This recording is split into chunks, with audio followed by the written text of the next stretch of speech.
जय हिंद एस्पिरेंट्स, मैं रूबी ठाकुर स्वागत करती हूं आप सबका एसएसबी क्रैक एग्जाम चैनल पर। तो आज आई हूं मैं आपसे बात करने एक और नई टॉपिक पर, और आज का जो हमारा टॉपिक है that is related to ISRO का प्रोजेक्ट एस्ट्रोसैट। तो चलिए जानते हैं आज के पूरे न्यूज अपडेट में कि एस्ट्रोसैट जो कि एक इसरो का 2015 का प्रोजेक्ट है वो वापस से न्यूज में क्यों आया है। बात की जा रही है इंडिया का एस्ट्रोसैट स्पेस टेलीस्कोप जो कि 2015 में हमने लॉन्च किया था। उसने अभी हाल ही में एक माइलस्टोन डिटेक्शन की है that is related to a detecting 600 gamma ray बस। तो 600 से प्लस हम जो उसने गामा रे बर्स्ट को डिटेक्ट किया है। So they are often called as what mini big bangs. थोड़ी देर में हम जानेंगे कि गामा रे बर्स्ट हम बोलते किसे हैं। डन। एंड ये जो डिटेक्शन किया गया जो डिटेक्टर था दैट्स नेम्ड एज CZTI। अगर इसके फुल फॉर्म पे बात करें that is cadmium zinc telluride imager. तो this was the news update. चलिए जानते हैं सबसे पहले कि एस्ट्रोसैट किसे कहते हैं। एस्ट्रोसैट जैसे कि मैंने आपको बताया 2015 में इसको लॉन्च किया गया था। इसको डिजाइन किया गया था कि this will operate for 5 years। But अब जैसे कि हम बात करें वी आर ऑलरेडी इन 2023, तो ये अपने लाइफ स्पैन को सरपास कर गया है and even it is still functioning and working. AstroSat is the first dedicated multi-wavelength space observatory launched by India। ये भारत का पहला एक ऐसा लॉन्च था जिसमें हमने मल्टीपल वेवलेंथ्स का जो वेवलेंथ पे मतलब डिफरेंट वेवलेंथ्स पे ये स्टडी कर सकता था। And the point is it has a suit of payloads that enables it to observe celestial objects। I hope you all know about the celestial objects। planets हो गया, these all are our celestial objects। जितने भी हमारे celestial objects की study होनी थी it can study on the multiple wavelengths। जैसे हम जानते हैं जो भी हमारे पास रेज आती हैं ultra violet rays, gamma rays, X rays, तो उनके पास सबकी अपनी अलग अलग वेवलेंथ होती है। तो इसकी खासियत यही थी कि हर एक वेवलेंथ को स्टडी और डिटेक्ट कर सकता था। बात करते हैं जो हमने कहा कि इसने डिटेक्ट किया है गामा रे बर्स्ट को। तो सबसे पहले बात करेंगे कि GRBs जो हम शॉर्ट फॉर्म में हम यूज करते हैं ये होते क्या हैं, gamma ray burst. So these are the most energetic explosions known in the universe. Done. And बात की जाती है कि इसके पीछे की अकरेंस का जो रीजन है they basically represent the death of a massive star या फिर कोई merger of a neutron star. इनमें से दोनों में से कोई भी रीजन हो सकता है जिसकी वजह से हमें गामा रे बर्स्ट देखने को मिलते हैं।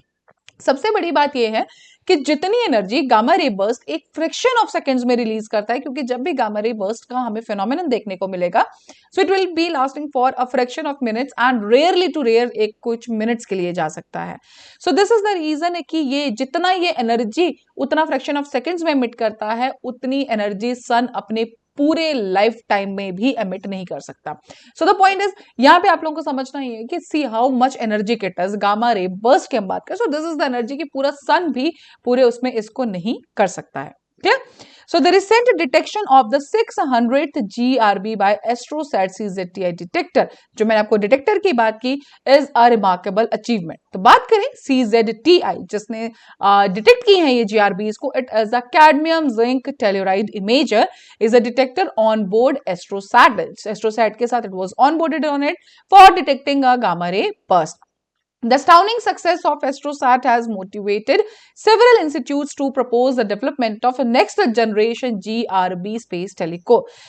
जब हमें ये अचीवमेंट देखने को मिले तो बाकी जो इंस्टीट्यूट्स हैं उन्होंने अब कहा कि of course we are more active and we are more interested and कि अब अगला फ्यूचर जनरेशन उसमें हम एक नया और स्पेस टेलीस्कोप जो कि गामा रे बर्स्ट को अच्छे से डिटेक्ट कर सके उसको अब हम लॉन्च करने की तैयारी करेंगे and that telescope is named as a Daksha.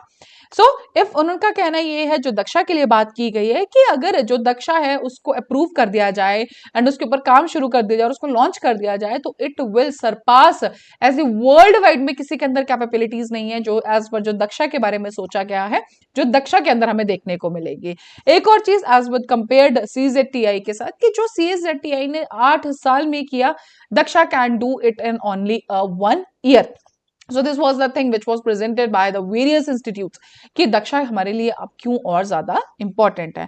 और जब इस तरह की हमें ऑब्जर्वेशन सामने आती हैं ये कहीं ना कहीं जो अभी भी कुछ थ्योरीज जिनके बारे में हमें नहीं पता, कुछ एक्सप्लोसिव इवेंट्स जो हमने यूनिवर्स में सिर्फ पढ़े हैं जिनके ऊपर हमें ऑथेंटिक जानकारी नहीं है उनके बारे में स्टडी करने के लिए हमें बहुत ज्यादा हेल्पफुल हो सकते हैं, चाहे वो ओरिजिन ऑफ यूनिवर्स को लेके या बाकी एक्सप्लोजन जो अभी भी हो रहे हैं यूनिवर्स के अंदर।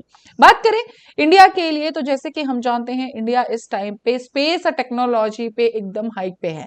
ऑल ओवर द वर्ल्ड हमारे देश को सराहा जा रहा है, इसरो के वर्क को सराहा जा रहा है। चंद्रयान की बात कर लीजिए, आदित्य L1 की बात कर लीजिए। तो सिमिलरली इस तरह का डिटेक्शन फिर से आना एस्ट्रोसैट से जो हमें मिला, this is also a very ground breaking discovery for the ISRO. और इससे इंडिया का एक जो स्पेस सेक्टर में हम जो भी काम करें, that is a one more milestone which is received by our ISRO और AstroSat. So that was all related to this particular update. अभी आप स्क्रीन पे देख रहे हैं हमारे कुछ courses related to SSB interview. So SSB crack exam तैयारी कराता है आपको एसएसबी इंटरव्यू की, बिल्कुल ऑनलाइन ये कोर्सेज किए जाते हैं एंड हर महीने हमारे बैचेस बैठते हैं, आप इनको ज्वाइन कर सकते हैं। साथ ही अभी आपके स्क्रीन पे हैं कुछ courses related to defence exams, series AFCAT NDA सबकी तैयारी कराई जाती है as per the mention syllabus by the UPSC commission by. And आप जब भी किसी एनरोल करें इन कोर्सेज में, then you can go for this particular discount code जो कि है warrior 10। And while enrolling on this particular course you can use this warrior 10, आपको मिलेगा 10% का discount. So that's all for this particular update. Thank you for watching this video lecture. जय हिंद, जय भारत। अगर आप एक डिफेंस एस्पिरेंट हैं और एसएसबी इंटरव्यू, एनडीए, सीडीएस, एफकेट जैसे एग्जाम्स के लिए प्रिपेयर कर रहे हैं तो आप एसएसबी क्रैक एग्जाम्स के कोर्स को चेक करना ना भूलें। आप हमारी लर्निंग एप्लीकेशन को गूगल प्ले स्टोर से भी डाउनलोड कर सकते हैं।